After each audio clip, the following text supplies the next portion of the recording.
خداوند کے زندہ اور پاک کلام میں سے سیموئیل کی پہلی کتاب اس کا 7واں باب۔ تب قریت یاریم کے لوگ آئے اور خداوند کے صندوق کو لے کر ابیناداب کے گھر میں جو ٹیلے پر ہے لائے اور اس کے بیٹے الیعزر کو مقدس کیا کہ وہ خداوند کے صندوق کی نگہبانی کرے۔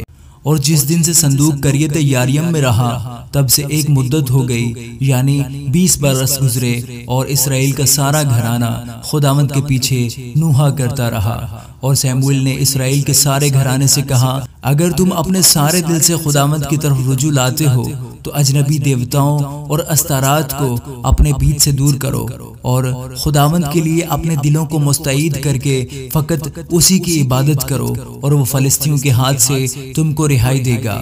تب بنی اسرائیل نے بالیم اور استارات کو دور کیا اور فقط خداوند کی عبادت کرنے لگے۔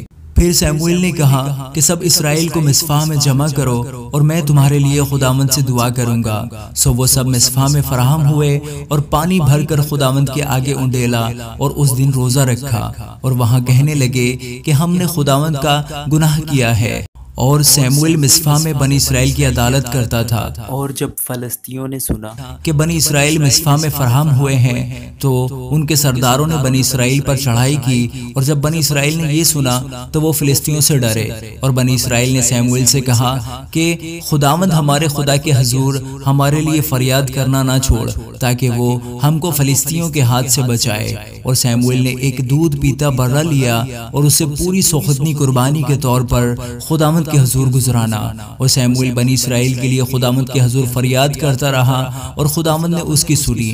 اور جس وقت سیموئیل اس سوختنی قربانی کو گزران رہا تھا، اس وقت فلسطی اسرائیلیوں سے جنگ کرنے کو نزدیک آئے، لیکن خداوند فلسطینیوں کے اوپر اسی دن بڑی کڑک کے ساتھ گرجا اور ان کو گھبرا دیا، اور انہوں نے اسرائیلیوں کے آگے شکست کھائی، اور اسرائیل کے لوگوں نے مصفا سے نکل کر فلسطینیوں کو رگیدا اور بیت کر کے نیچے تک انہیں مارتے چلے گئے۔ تب سیموئیل نے ایک پتھر لے کر اسے مصفا اور شین کے بیچ میں نصب کیا، اور اس کا نام ابن عزر یہ کہہ کر رکھا کہ یہاں تک خداوند نے ہماری مدد کی۔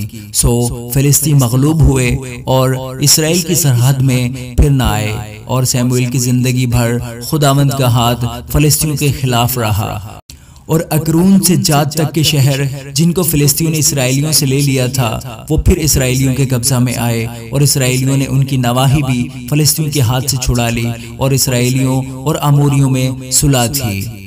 اور سیموئیل اپنی زندگی بھر اسرائیلیوں کی عدالت کرتا رہا، اور وہ سال بسال بیتل اور جلجال اور مصفا میں دورہ کرتا، اور ان سب مقاموں میں بنی اسرائیل کی عدالت کرتا تھا۔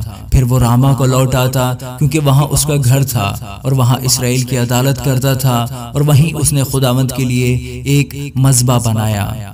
آمین۔